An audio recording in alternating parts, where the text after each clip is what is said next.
Alors, nous sommes à notre dernier webinaire d'une série de 4 qui vous est proposé par la Fédération des travailleurs et des travailleuses du Québec pour essayer de comprendre tous les aspects de la relance économique post-pandémie.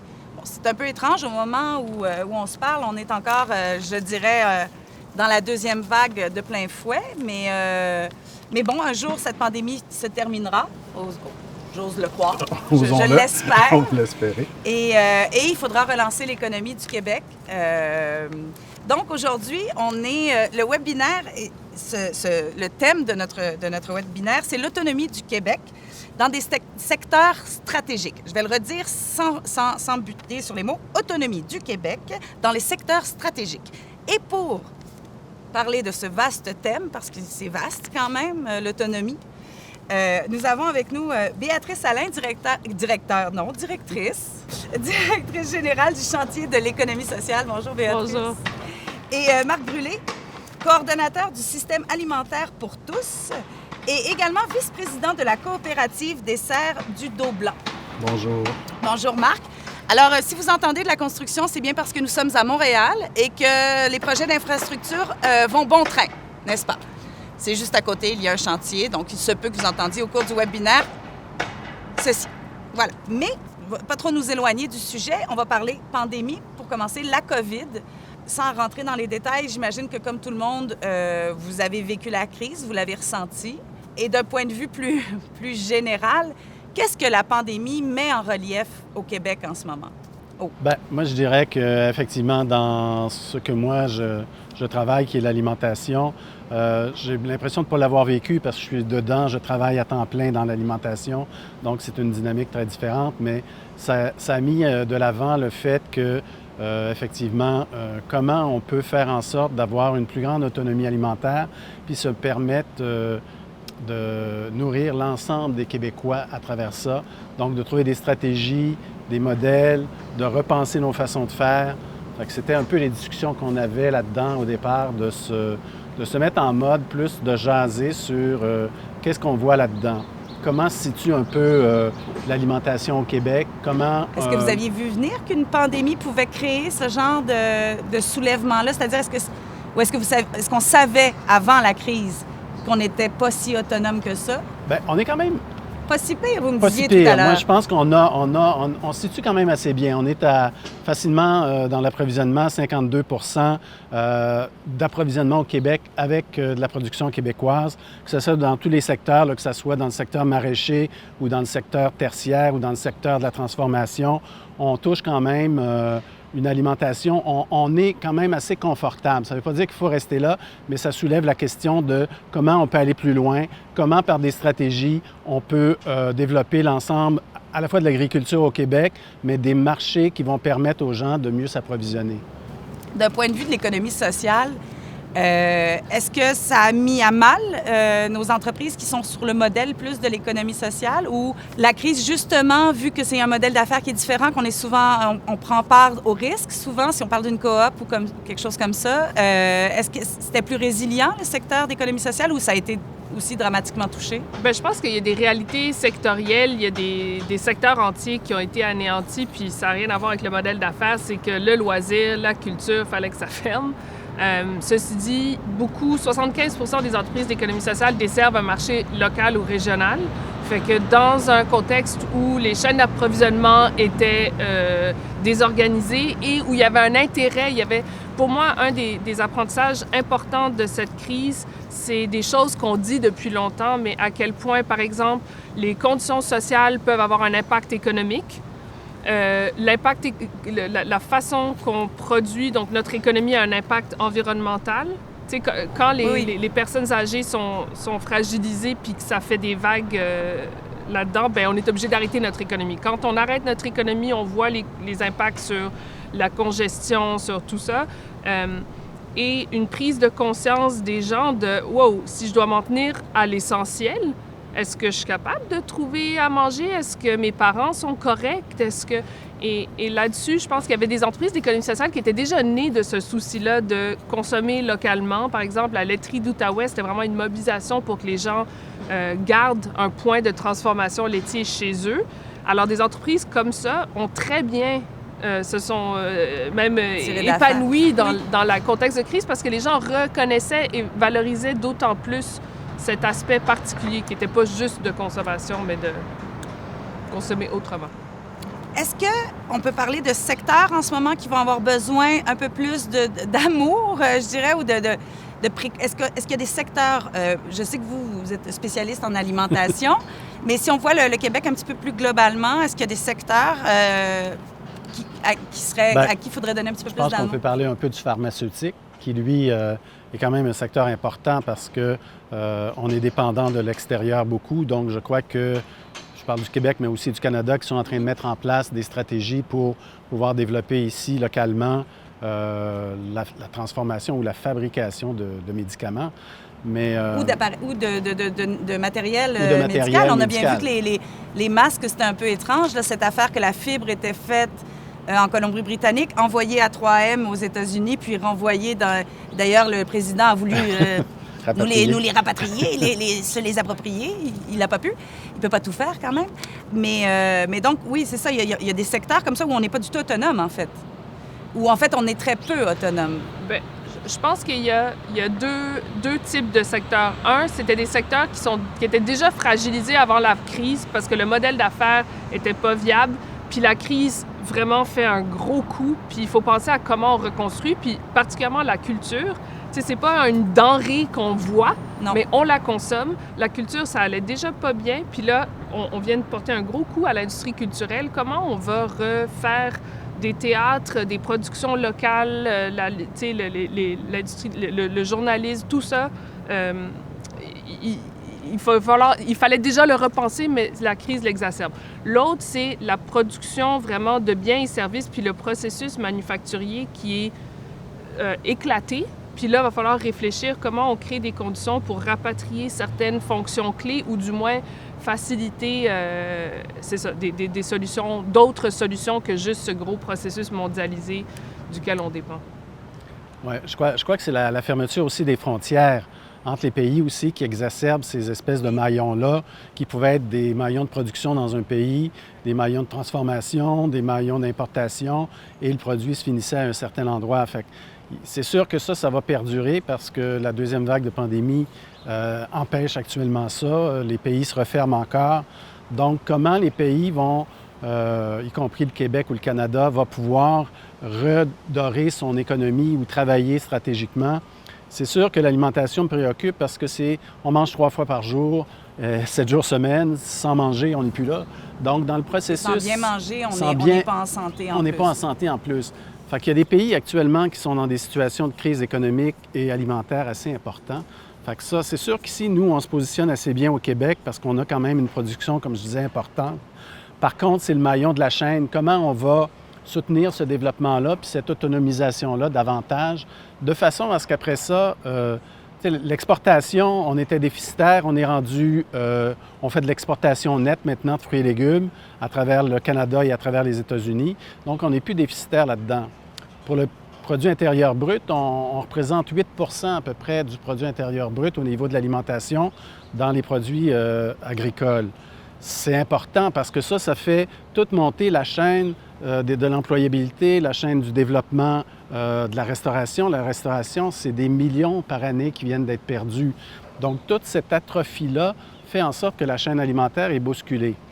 Il y a d'autres phénomènes aussi qui sont ce qu'on appelle, moi je l'appelle dans mon jargon en anglais, je m'excuse du terme, c'est le just in time.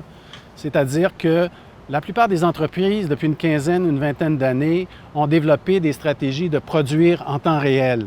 Je te commande, je produis, je te livre. Ça crée des situations où les inventaires ou les stocks d'invendus, il n'y en a presque plus. Donc, c'est un phénomène que j'ai vu apparaître, moi, dans les banques alimentaires il y a une quinzaine d'années et qui sont encore là. Fait qu'aujourd'hui, pour alimenter les banques alimentaires, on est obligé d'aller chercher énormément de fonds ou énormément de denrées à partir de ces entreprises-là qui les produisent et qui les donnent. Et je trouve qu'on est en train d'inverser le processus économique du pays par rapport à cette façon de faire-là. C'est sûr qu'il y aurait d'autres modèles. Maintenant, je ne sais pas si toi, comment tu vois ça dans ce processus-là? Comment on pas socialiser l'économie alimentaire, mais comment on développe des modèles où on n'est pas juste dépendant de créer quelque chose, puis ça revient à des entreprises qui, après ça, partent avec ou en font autre chose? Oui. Bien, je pense que d'abord, c'est intéressant de regarder sur l'alimentaire parce qu'on n'est pas si pire quand on se compare.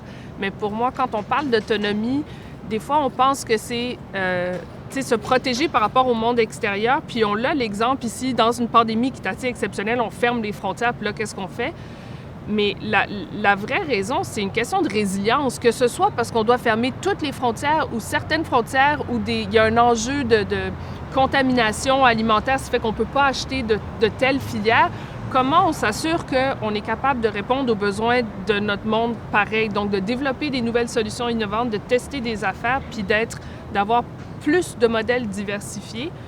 Et je pense que ça appelle au modèle d'affaires, entre autres, que si on tend vers une solution unique ou quelques gros joueurs sur lesquels on mise, puis qu'après ça, on redistribue les restes, on est beaucoup moins résilient que si on est capable de soutenir des solutions à des échelles différentes, par des types de production différentes, puis les faire travailler entre eux. Puis on va voir dans les périodes de crise que certains vont aller mieux, puis d'autres vont péricliter, puis on est plus résilient. Donc, ce n'est pas du protectionnisme, c'est plutôt une autonomie diversifiée qu'on viserait, c'est-à-dire avec des modèles d'affaires différents, peut-être. Parce qu'en agriculture au Québec, on a de plus en plus, là, si je parle pour mon expérience personnelle, je suis allée cet été travailler dans les champs, étant donné que le secteur de la culture était fermé. Je me suis dit, il n'y a pas de culture sans agriculture, donc allons aux champs. Je nourrirai l'âme des spectateurs plus tard. Et j'ai été sur une ferme, une énorme ferme biologique qui a des acres de terrain et tout ça. Et aussi dans une plus petit maraîcher, qui est plus une petite coopérative. Et je me disais que les deux s'en sortaient assez bien, en fait. Ces deux modèles d'affaires qui sont complètement différents. Je dirais que la grosse exploitation agricole, elle, était très inquiète des travailleurs étrangers. Parce que les travailleurs, il y en avait moins. Et là, je me dis, c'est drôle parce que le petit exploitant maraîcher, lui, a vendu, jamais avait autant vendu que ça. Et l'autre a été obligé de jeter. Je me dis, c'est étrange quand même qu'on soit... oui, il y a des récoltes qui sont différentes. Il faut dire les asperges, je sais pas, j'ai tout appris ça cet été. Les asperges, c'est une semaine, si tu les vends pas... Et là, je me disais, OK, on peut en donner aux banques alimentaires, mais c'est quand même des pertes pour l'agriculteur. Donc, on peut nourrir, mais on peut nourrir avec... Il n'y a pas de sous qui revient à l'agriculteur à ce moment-là. C'est pas vraiment un modèle viable. C'est vraiment le... D'où, tu sais, est-ce que le critère de succès, c'est on n'achète plus jamais une asperge de l'extérieur du Québec ou c'est on est capable d'avoir des asperges dans plein de conditions différentes pour plein de types de clientèles différentes, que c'est pas juste des asperges à 20$, puis il y a des asperges bio et des asperges qui sont faites dans certaines...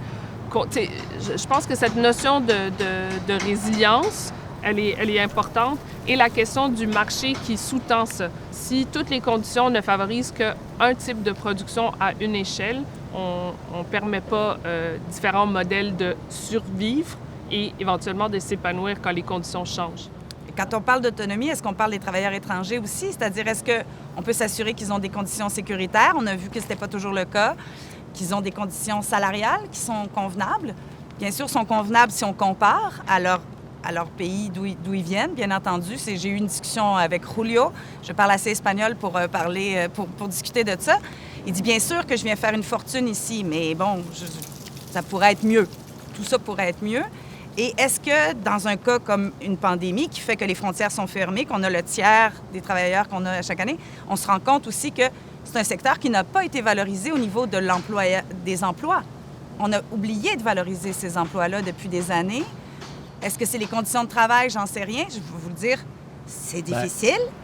Mais j'ai 44 ans puis je suis une madame de la ville. J'ai pas le corps, mais je m'en suis bien tirée, mais c'est rock'n'roll sur le corps, tu sais. Donc, est-ce que ça aussi, ça fait partie de l'autonomie, c'est-à-dire de revaloriser certains emplois, de se réapproprier certains emplois? Je laisserai aller là-dessus, oui. Mais pour moi, il y a une fragilité dans ce modèle d'affaires. C'est un modèle d'affaires qui a servi pour maintenir de l'agriculture au Québec parce que les gens n'étaient pas capables de produire en payant. Tu hausses les conditions de travail, puis le producteur, il va dire « je suis plus compétitif sur le marché ».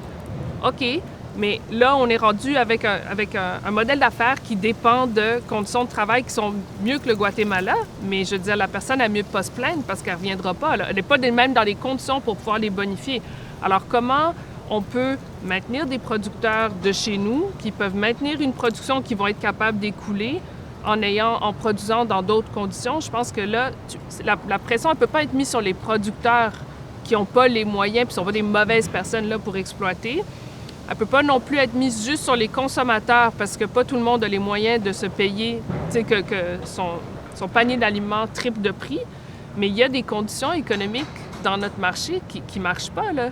Puis quand les gens ils voient produit au Québec puis sont contents, le propriétaire, il est québécois, mais les gens qui ont produit cet aliment-là ne sont pas d'ici. Ils ne tiennent pas les bénéfices de ça. Ça pousse pas ici, là. Faut pas parce qu'il est empaqueté à Boucherville.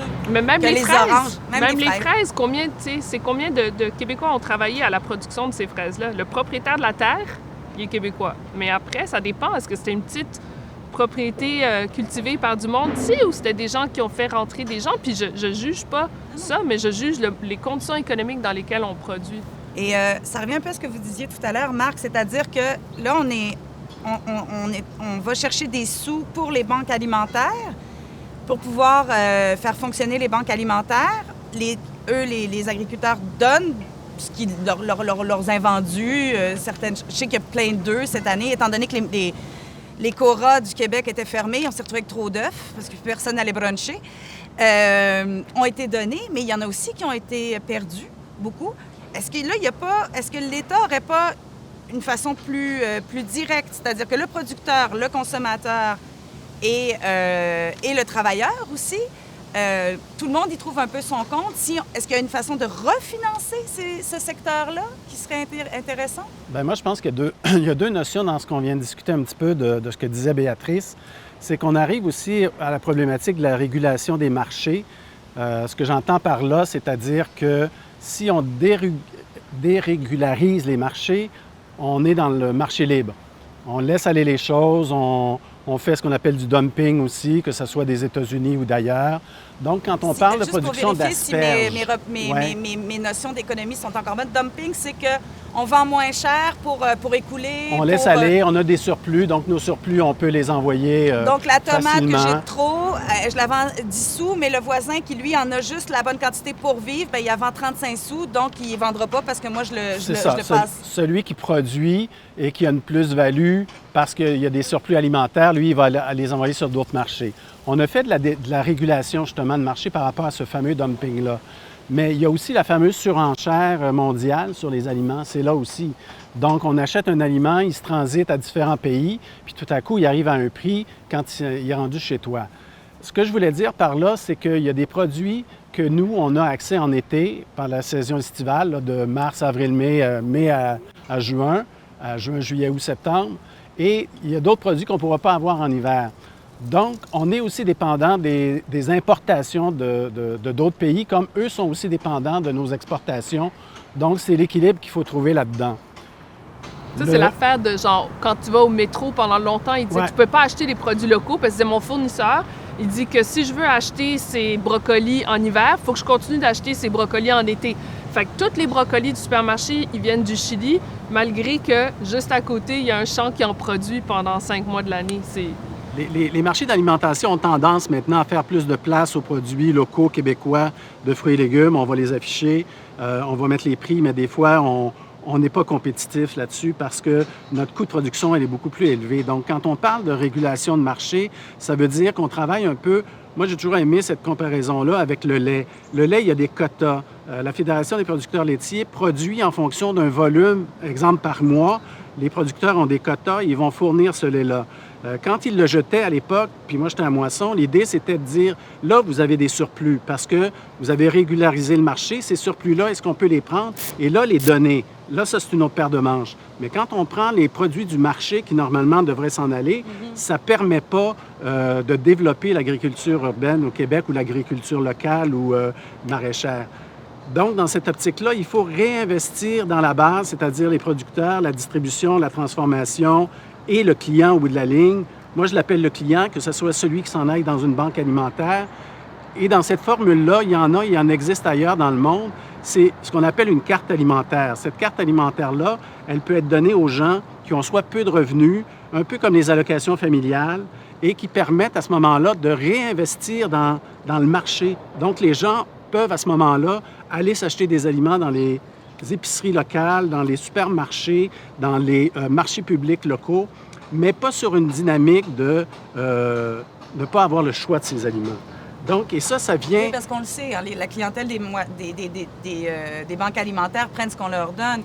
C'est un cercle vicieux aussi, cette dynamique-là. Et on est en train de faire ce que moi j'appelle un point de bascule qui va faire en sorte qu'à un moment donné, on va donner plus qu'on va vendre. Fait que moins on va vendre, plus on va donner, moins on va vendre. Donc, l'idée, c'est un jour peut-être de terminer, d'arrêter avec les dons. Après ça, on peut toujours faire des dons. Il ne faut jamais non plus se priver de faire des dons, surtout quand on a des surplus.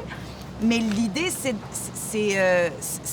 serait de redonner, c'est-à-dire que tout le monde, chaque tomate produite au Québec est payée. Qu'elle se retrouve dans une banque, qu'elle se retrouve dans un foyer à revenu modique ou dans un foyer, elle a été payée. Donc, le producteur, lui aussi, se retrouve à avoir aussi, comment je pourrais dire ça? C'est que ça va faire marcher l'économie dans l'autre sens. On va pouvoir acheter des produits transformés parce que les légumes vont s'être rendus au distributeur qui va les avoir vendus. On va aller en restauration. Tu sais, c'est des vases complémentaires et l'agriculture est pour moi la roue économique importante qui fait marcher beaucoup d'autres choses. Mais pour moi, ce qui est intéressant dans cet exemple-là, c'est que l'agriculture, parce que ça a tellement été névralgique, on voit qu'il y a vraiment eu un effort de penser le cadre. L'exemple du lait est bon. Il y a les producteurs qui s'organisent, il y a le gouvernement qui a quand même mis certaines politiques publiques, puis il y a les consommateurs, incluant des personnes qui pourraient avoir des surplus à moindre coût. Mais tu sais, il y a toute la chaîne fait partie de ça. C'est pas laisser aller, malgré qu'il y a une économie qui fonctionne et qui soutient tout le monde là-dedans. C'est pas juste du laisser aller et tout le monde y trouve un peu son compte. Et je pense que c'est ça qu'on est appelé à repenser le cadre économique. Parce que l'autre leçon pour moi de cette crise, c'est que le gouvernement peut décréter des mesures, mais ça prend la collaboration des citoyens pour suivre ces mesures et ça prend aussi des formules pour tester des nouvelles façons de faire. Puis ça n'arrive pas tout seul, ça. Il y a des cadres qui sont possibles, il y a des collectifs qui s'organisent, puis on dit, garde, la meilleure façon de gérer adéquatement nos stocks ou de repenser comment on produit cette chose-là, il faut arriver à des propositions. On ne peut pas juste ni avoir des politiques publiques de protection. On va tout couper ce qui arrive de l'extérieur, puis c'est ça. Comme on ne peut pas non plus mettre la pression sur les individus de dire « achetez d'ici ». Trouve c'est quoi le produit, paye 3 fois le prix pour le faire. Alors, c'est ça, ça prend un dialogue, puis une ambition aussi. Je pense qu'on a vu qu'en cas très grave, on est capable de complètement chambouler nos façons de faire. Fait que là, est-ce que c'est pas un appel à repenser les façons qu'on opère dans certains secteurs qui sont névralgiques, dans un respect d'un système qui opère et non un truc sursimplifié où c'est juste pallier aux problèmes des données?